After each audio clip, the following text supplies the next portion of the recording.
amigas y amigos, bienvenido al programa de Punto a Punto. En este espacio vamos a hablar sobre el tema de política, de historia, sociales, culturales, coyunturales y estructurales.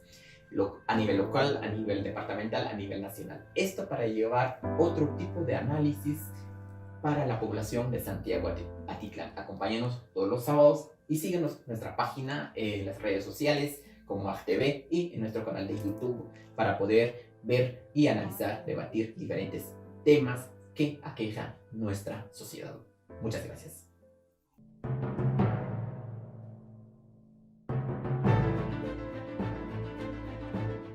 ¿Cuánto sabemos de historia, economía y política? ¿Cuál es nuestra postura ante las injusticias sociales y la poca información que el gobierno nos proporciona?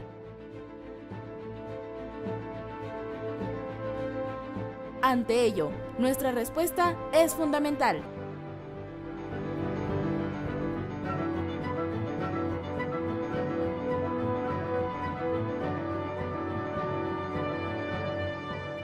Aquel que no conoce su historia está condenada a repetirla. Diálogos de construcción ciudadana, punto a punto, todos los sábados a partir de las 7 p.m. Solo por AgTV, Imagen Sutujil.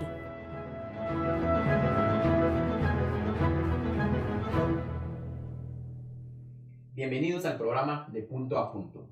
Acompáñenos.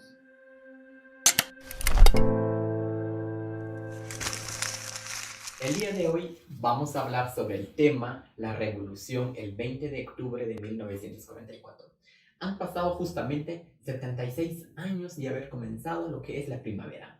66 años que se terminó lo que es la primavera, los 10 años de oro. Muchos lo llaman de esa forma. Pero ¿qué pasó estos 10 años? ¿Qué estaba ocurriendo antes de la primavera? ¿Qué estaba pasando en el escenario internacional, políticamente y económicamente? En 1930 se dio lo que es la caída de la bolsa de Nueva York. Entonces, esto tuvo ciertos efectos en distintos países de Latinoamérica, inclusive Centroamérica. También en 1939-1944 fue la Segunda Guerra Mundial. Esta fecha tuvo ciertas consecuencias también políticamente en Guatemala.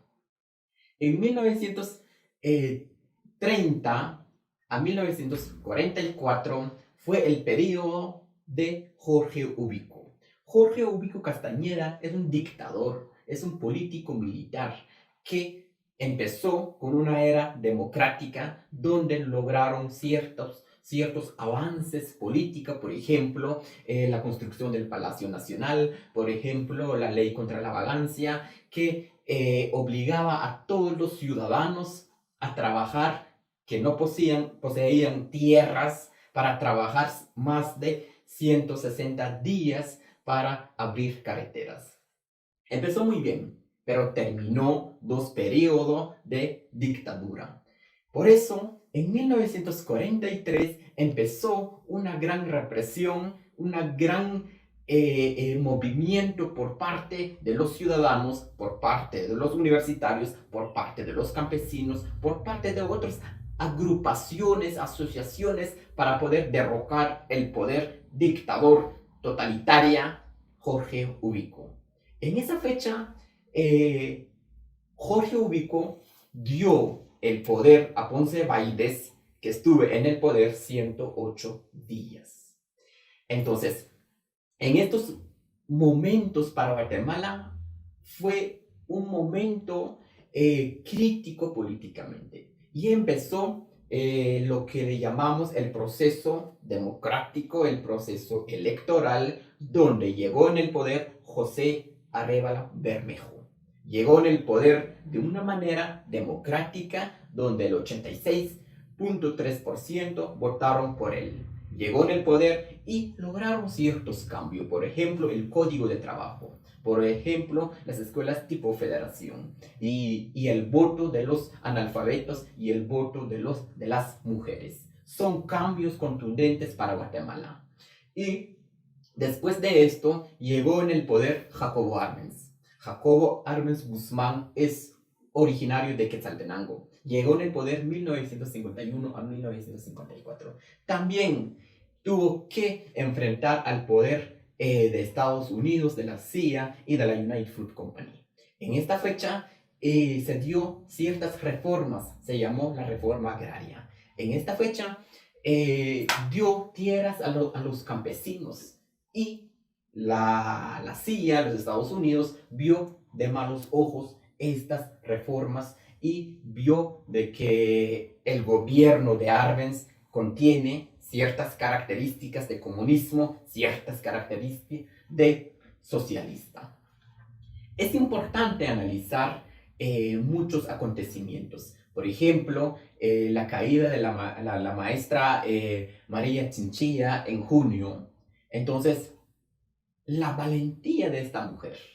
Actualmente necesitamos líderes. Actualmente necesitamos personas como José Arévalo Bermejo que necesitan gobernar al país, que pueden gobernar democráticamente, conscientemente, con compromiso social para poder ver los desarrollos económicamente, socialmente, culturalmente y políticamente. Pero lamentablemente hemos tenido gobiernos corruptos, gobiernos que han violado el sistema democrático, gobiernos que realmente se han metido en grandes corrupciones. Necesitamos una María Chinchilla, una mujer que realmente lucha por los derechos humanos, que realmente lucha por un sistema democrático.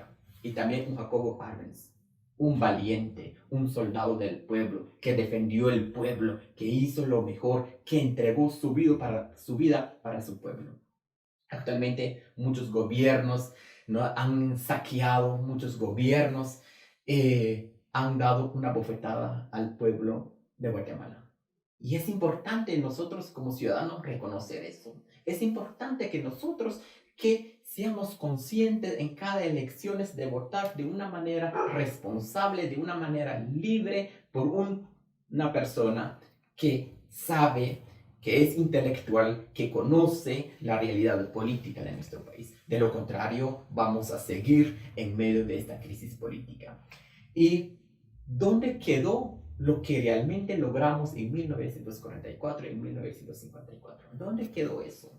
Es un avance democrático. 10 años de primavera donde se luchó por los derechos humanos, por la libertad. La libertad en mayúscula es necesario, la libertad de expresión, la libertad de los medios de comunicación, que actualmente se ha violado estos derechos. Entonces, por hablar de la verdad, por hablar de los derechos humanos, por hablar de la transparencia, de la democracia y el Estado de Derecho, los opositores no van a estar felices.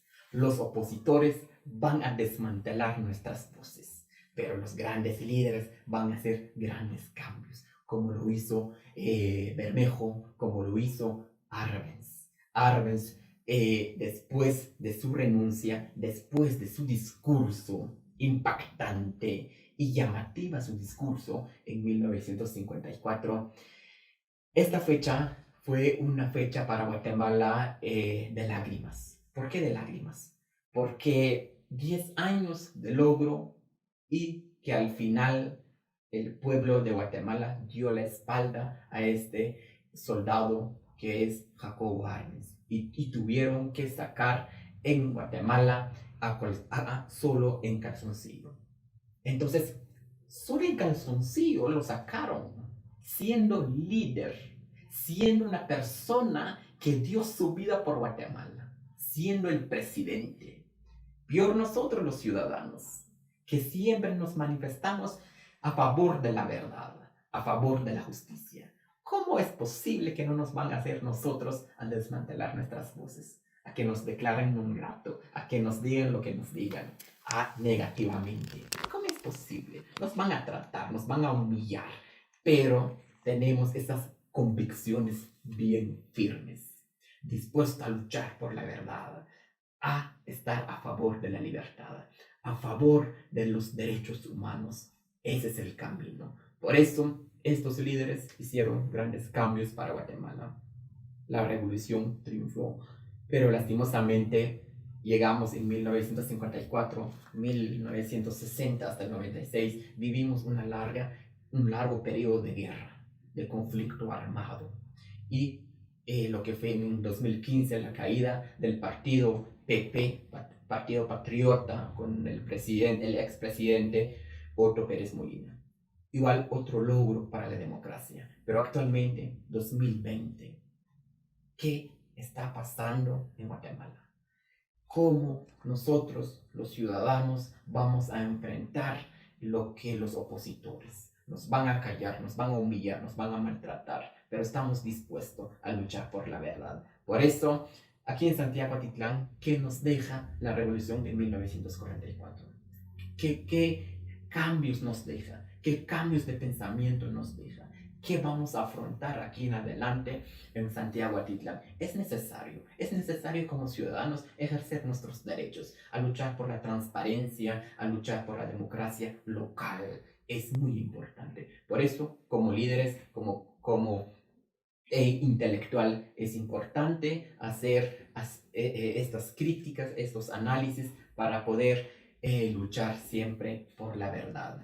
Y esta es la reflexión, lo que nos deja la revolución de 1944, 20 de octubre. Espero que el pueblo de Guatemala se unifica con un solo pensamiento de que ver a nuestros líderes en el poder, que gobiernan a favor del pueblo, para el pueblo. De lo contrario, vamos a seguir con estas crisis, con la corrupción, con lo que está pasando actualmente. Es muy lamentable. Por eso, mis queridos amigos, esto ha sido el día de hoy y esperamos que en las próximas poder analizar otros temas sociales y política que realmente acontece en nuestro país. Muchas gracias. Hasta una próxima.